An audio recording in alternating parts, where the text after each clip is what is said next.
Hello,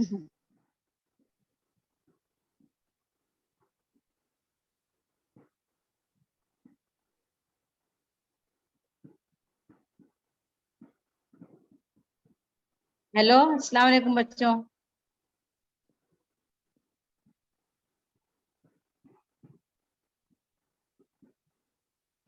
अस्सलाम वालेकुम, good morning बच्चों। वालेकुम अस्सलाम टीचर, गुड मॉर्निंग टीचर।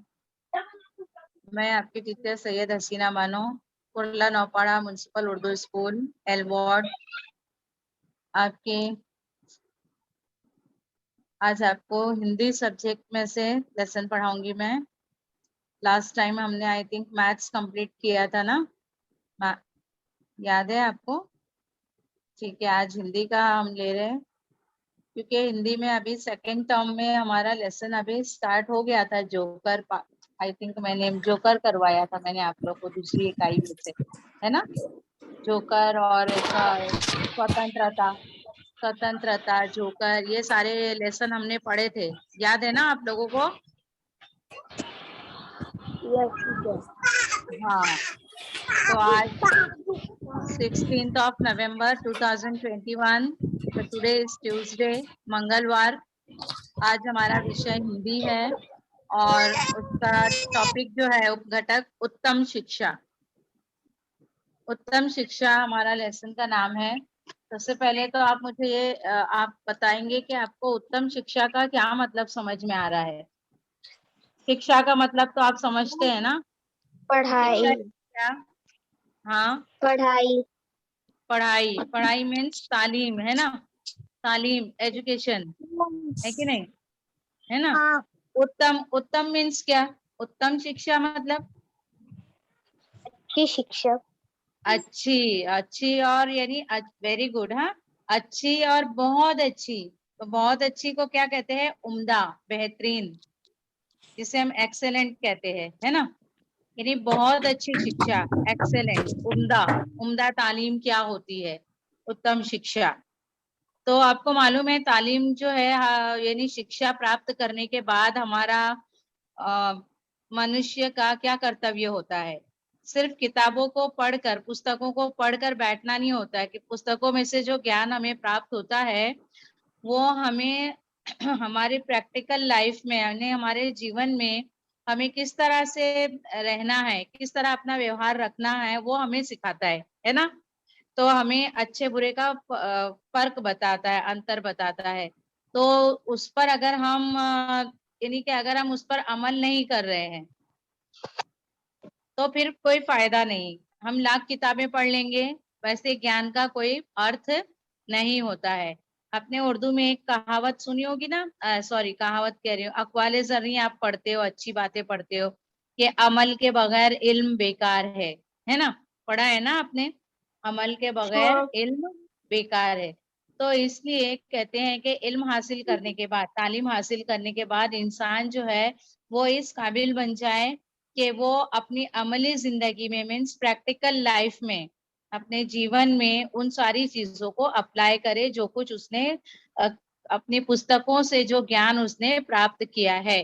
केवल पढ़ने के लिए नहीं होता है, उस पर अमल भी करना होता है। वैसे हमारे अंदर विशेषताएं, वैसी क्वालिटीज हमें अपने अंदर पैदा करनी चाहिए, तभी हमारा यानी पढ़ा, एजुकेशन यानी कि शिक्षा प्राप्त करना जो है वो सार्थक कहलाता है। ठीक है, अदरवाइज ये सब बेकार होता है।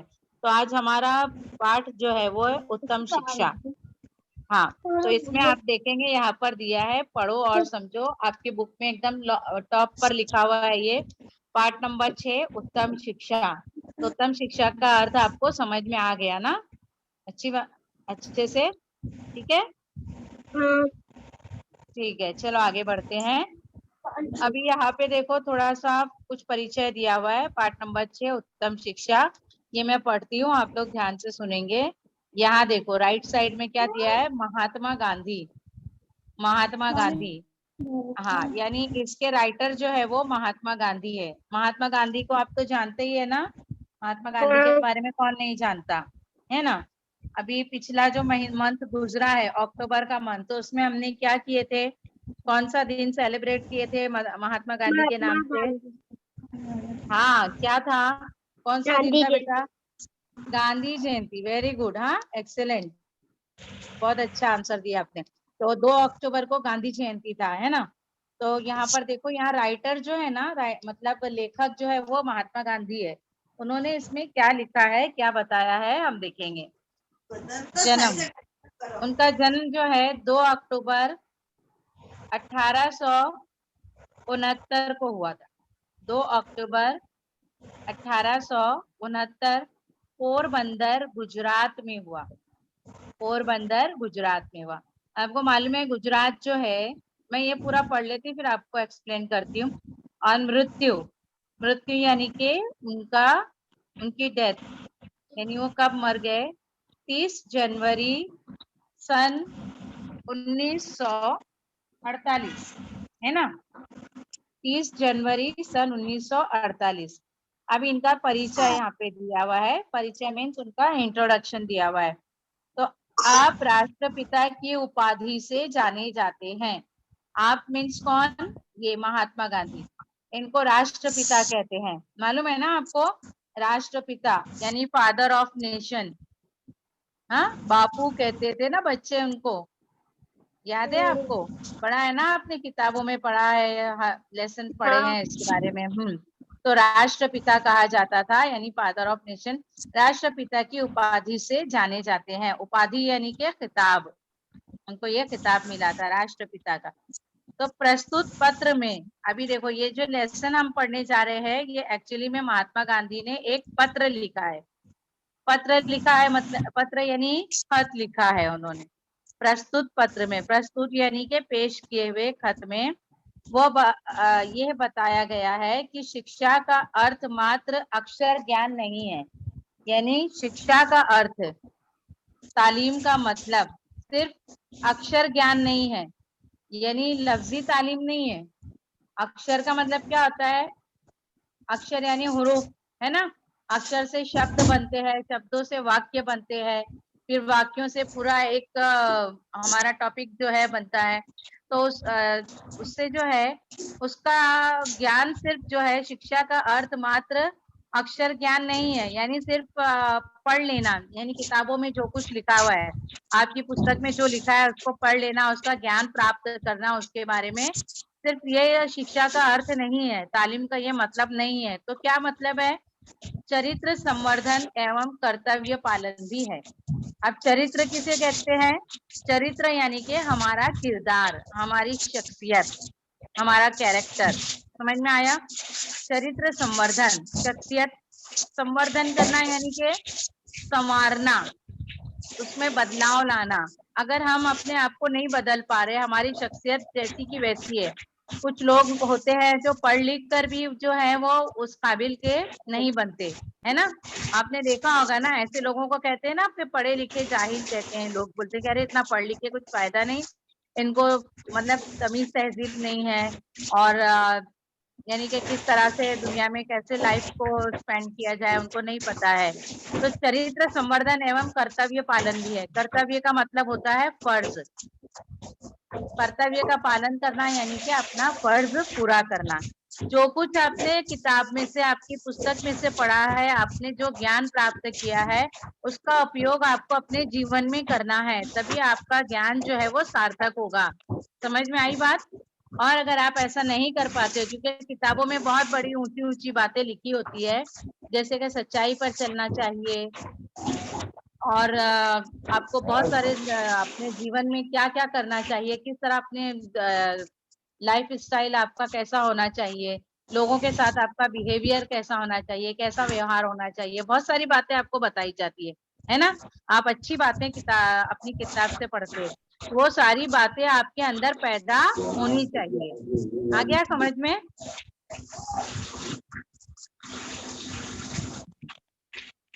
बच्चों आपकी समझ में आ गया अच्छे से? आप हाँ बोलेंगे तो हम आगे बढ़ेंगे ना। ओके, देखो यहाँ पर गांधी जी का जन्म कब हुआ, कितनी तारीख को हुआ, बताएंगे 2 ऐसे अक्टूबर। देखकर? हाँ, सन बताओ, सन बताओ बेटा। सन 1869, 1969। सन कितना है देखो, 1869, सॉरी 1869, 1869, 1869। और कहाँ पर हुआ? जन्म स्थान कौन सा है गांधी जी का? पोरबंदर। पोरबंदर कहाँ पर है, कौन से स्टेट में है? गुजरात। गुजरात में है। Very good. गुजरात जो है, हाँ पोरबंदर गुजरात में है। गुजरात भी एक स्टेट है। और गांधी जी की मृत्यु कब हुई? 30 जनवरी। 30 हाँ, जनवरी। सन बताओ।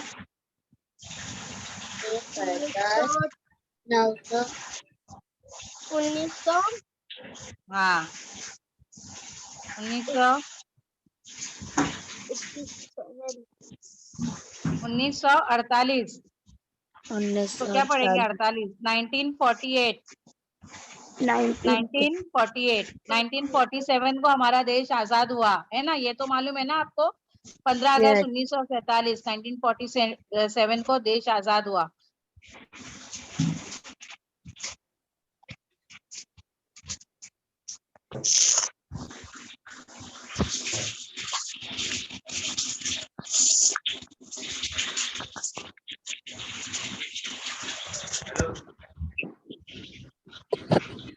हेलो, म्यूट हो गए।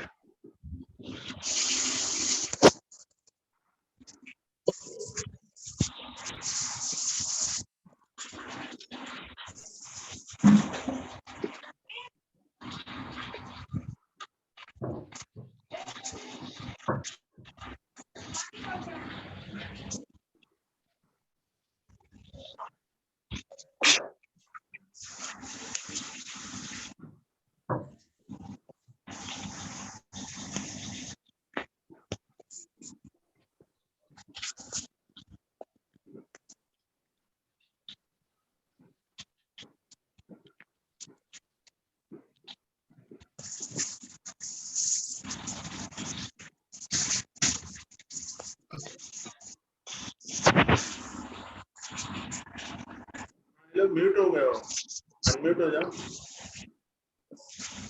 आवाज नहीं आ रही।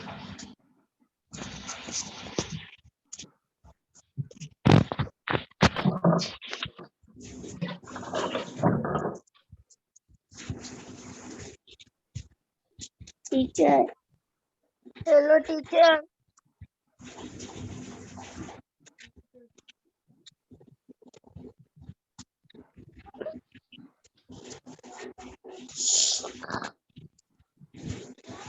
हाँ बेटा,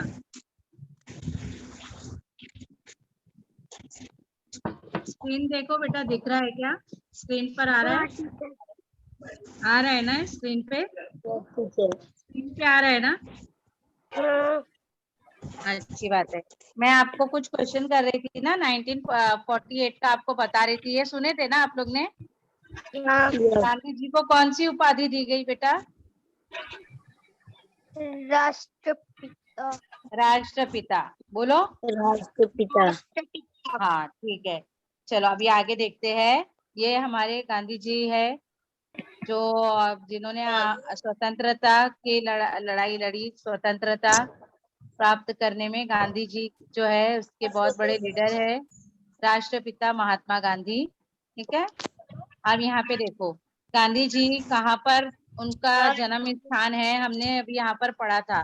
देखो ये हमारा मैप है, कौन सा है ये? हमारे देश का मैप है ये, भारत है ना। ये हमारा देश है ना, भारत है ना। भारत की बहुत सारी रियासतें हैं, बहुत सारे स्टेट्स हैं। इसमें से ये एक स्टेट है गुजरात। ये देखो जूम करके देखेंगे, ये क्या है? ये गुजरात है। और देखो यहाँ पे ये हमारी अपनी हमारा अपना स्टेट है महाराष्ट्र, ये गुजरात है। तो गुजरात में पोरबंदर में गांधी जी का जन्म हुआ था। आया समझ में? हाँ, तो अभी ये आपने मैप में देख लिया गुजरात कहाँ पर है। अभी हम गुजरात स्टेट को देखेंगे। देखो यहाँ पे गांधी जी का जन्म स्थान पोरबंदर गुजरात में, गुजरात में पोरबंदर में हुआ। तो यहाँ पे भी आप दो, यहाँ पे मैंने मैप दिखाई हूँ, देखो यहाँ ये सिर्फ गुजरात स्टेट है, यानी हाँ।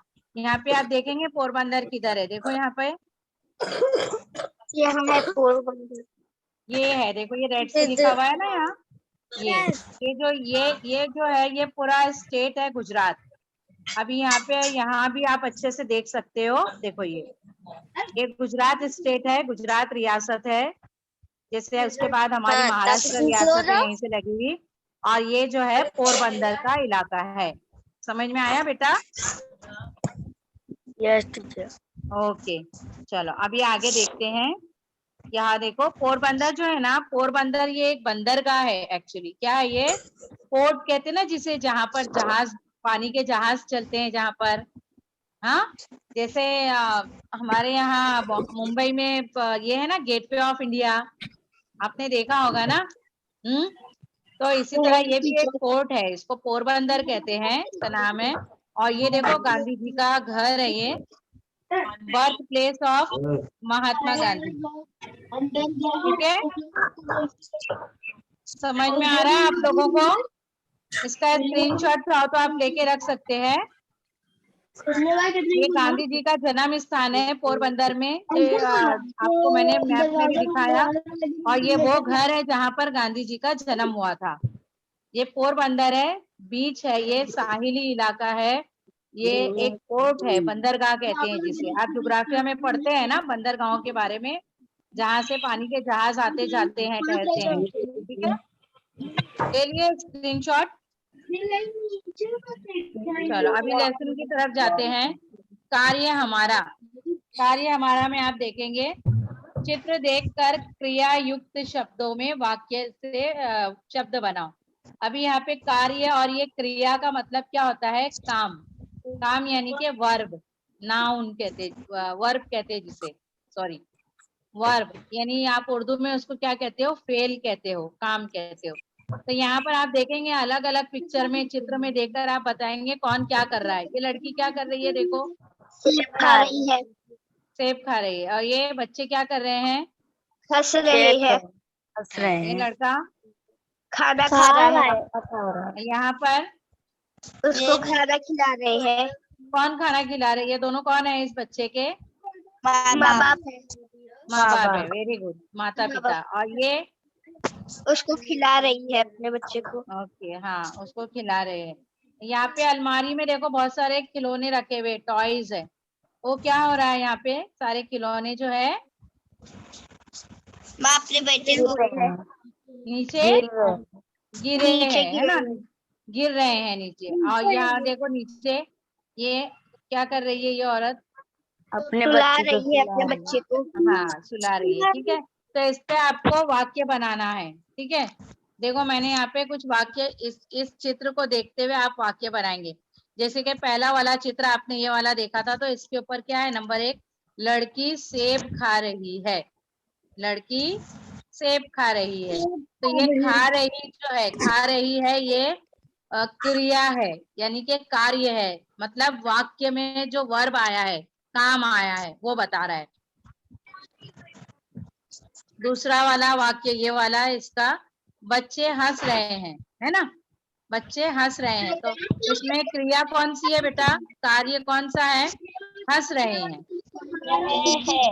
हाँ हंस रहे हैं। अभी देखो यहाँ पे नंबर 3, लड़का खाना खा रहा है।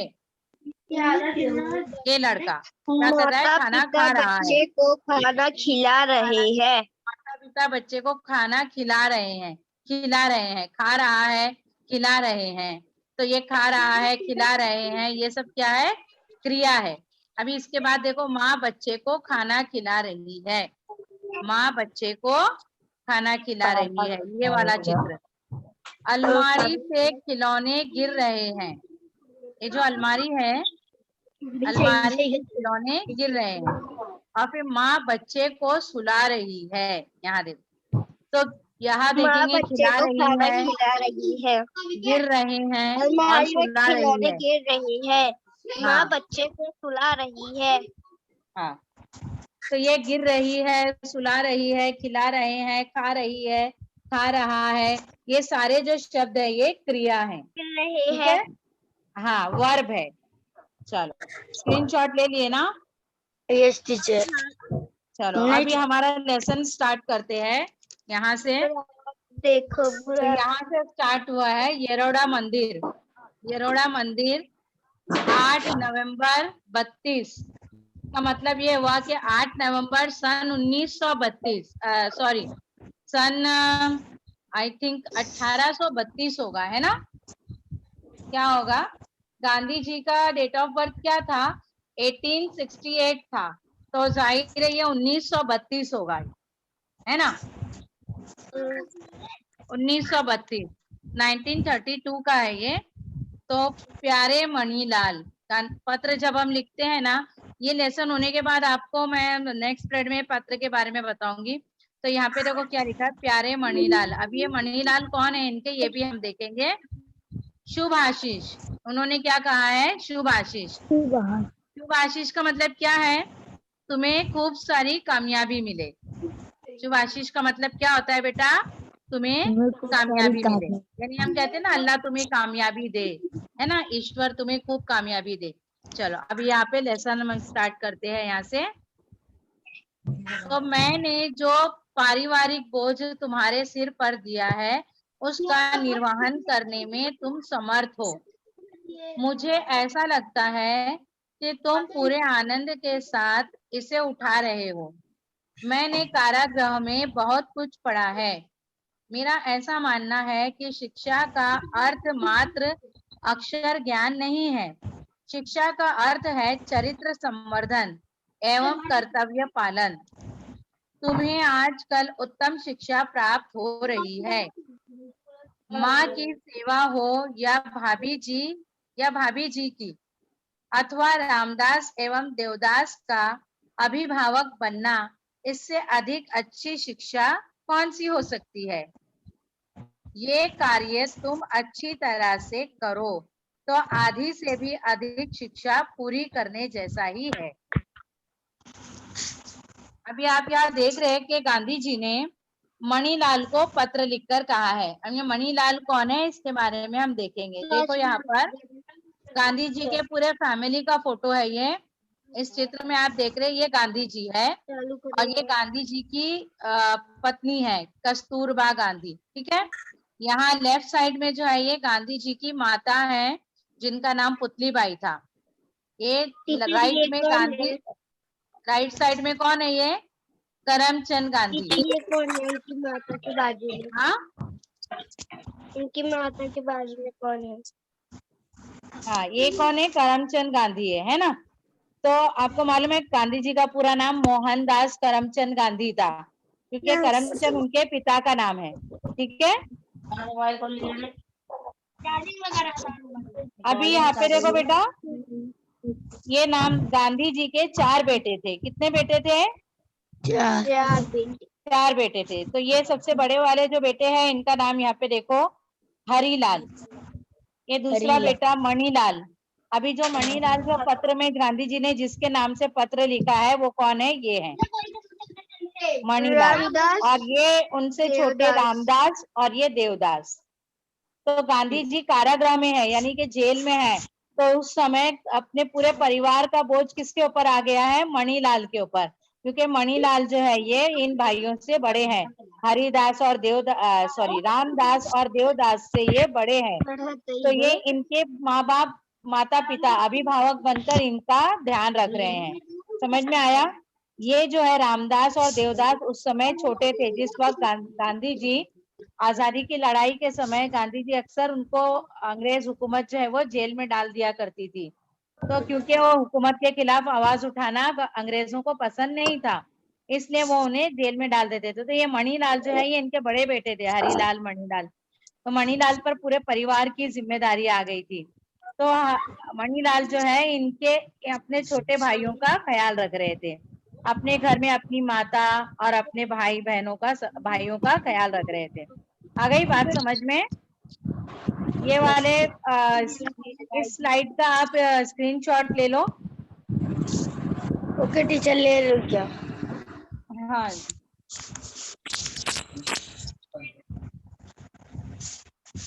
हाँ ठीक है।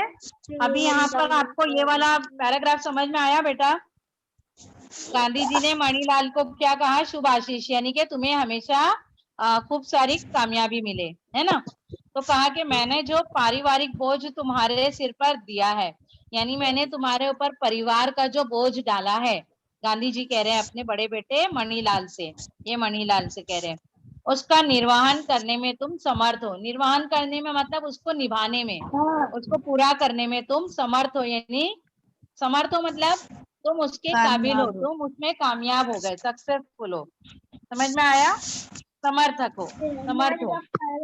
हाँ, मुझे ऐसा लगता है कि तुम पूरे आनंद के साथ इसे उठा रहे हो, यानी गांधी जी अपने बेटे मणिलाल से कहते हैं कि मुझे ऐसा लगता है कि तुम पूरे आनंद के साथ यानी खुशी के साथ अपने परिवार का बोझ उठा रहे हो। ठीक है। मैंने कारागृह में बहुत कुछ पढ़ा है। कारागृह का मतलब क्या होता है बेटा? जेल, जेल कहते हैं जिसे, कारावास, कारागृह। ठीक है। हाँ, तो यस और नो में आंसर देना है जरूर। देंगे तो मुझे पता चलेगा ना कि आपको समझ में आया कि नहीं। कारागृह यानी जेल। तो गांधी जी कहते मैंने जेल में रहकर बहुत कुछ पढ़ा। मेरा ऐसा मानना है, देखो गांधी जी जेल में रहकर ये नहीं सोचते थे कि मैं जेल से कब बाहर आऊंगा, बल्कि उन्हें अपने देश की चिंता थी और वो अच्छी अच्छी पुस्तकें पढ़ते थे। मेरा ऐसा मानना है कि शिक्षा का अर्थ मात्र अक्षर ज्ञान नहीं है।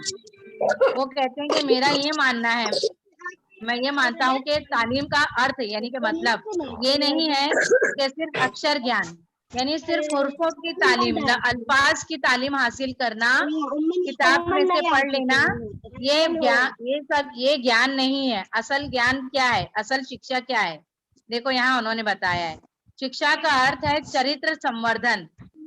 शिक्षा का क्या अर्थ है? शिक्षा का मतलब है चरित्र संवर्धन, यानी अपनी शख्सियत को संवारना, अपने किरदार को संवारना एवं कर्तव्य पालन और अपने फर्ज को पूरा करना। आ गया बेटा समझ में? यस हाँ। टीचर। तुम्हें आजकल उत्तम शिक्षा प्राप्त हो रही है। वो अपने बेटे को, मणिलाल को कहते हैं, बड़े बेटे को, क्या तुम्हें अभी जो है एक बहुत अच्छी शिक्षा मिल रही है, एक बेहतरीन तालीम हासिल कर रहे हो तुम, क्योंकि अभी तुम अपनी प्रैक्टिकल लाइफ में हो। माँ की सेवा हो या भाभी जी की, यानी तुम माँ की सेवा करो या घर में भाई की जो वाइफ है भाभी उनकी। तो रामदास एवं देवदास का अभिभावक बनना। रामदास और देवदास जो हमने देखे गांधी जी के छोटे बेटे हैं, है ना, तो वो परिवार की जिम्मेदारी नहीं उठा सकते थे, तो मणिलाल उनके अभिभावक बन गए। अभिभावक का मतलब क्या होता है? पेरेंट्स। अभिभावक का मतलब क्या होता है बेटा? पेरेंट्स, यानी कि वालदेन, वालदेन कहते हैं जिसे, यानी तुम मेरे जो छोटे बेटे हैं उनके पेरेंट्स बन गए हो। 4 मिनट रह गए। हाँ सर, हो जाएगा। हाँ, फिर बाद में कंटिन्यू करेंगे। तो ये इससे अच्छी तुम्हारे लिए उत्तम शिक्षा कौन सी हो सकती है? ये कार्य तुम अच्छी तरह से करो तो आधी से भी अधिक शिक्षा पूरी करने जैसा है। अगर तुम ये काम यानी कि परिवार का बोझ जो उठा रहे हो, ये काम अच्छे से करो तो आधी से ज्यादा जिम्मेदारी जो है, अच्छी शिक्षा तुम्हें प्राप्त हो रही है। ठीक है। चलो अभी ये पैराग्राफ देखते हैं। कोई बच्चा पढ़ेगा यहाँ से? बेटे को बड़ा अपनी जिम्मेदारी पढ़ो, अच्छे से पढ़ो बेटा। का होना चाहिए। जिम्मेदारी का बेटे को अपनी जिम्मेदारी का एहसास होना चाहिए। प्रत्येक बच्चे को सत्य, अहिंसा तथा संयम इन गुणों को अपने आचरण में लाना चाहिए। ऐसे करते समय उन्हें आनंद की अनुभूति होनी चाहिए। जब मैं तुमसे भी उम्र में जब मैं तुमसे भी उम्र में छोटा था तब मुझे अपने पिताजी की सेवा शुश्रूषा करते समय बहुत आनंद आता था। भौतिक सुख सुविधाओं की अपेक्षा तुम अगर इन 3 गुणों को अपने आचरण में लाओगे तो मेरे दृष्टि से तुम्हारी शिक्षा पूरी हुई है। इन त्रिगुणों को बलबूते तुम दुनिया में कहीं भी अपना पेट पाल सकोगे। टीचर मैं पढ़ूं? अपनी शिक्षा में गणित और संस्कृत की और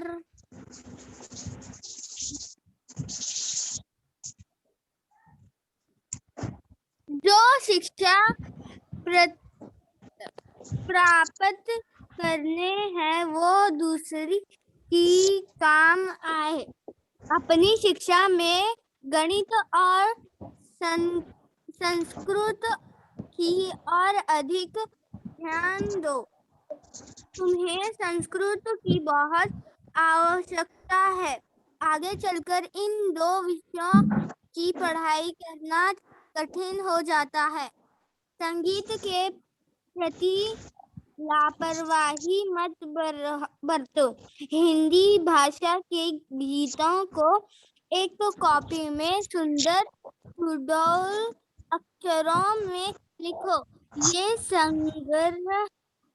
संग्रह वर्ष के अंत में बहुत लाभ दिया। मूल्यवान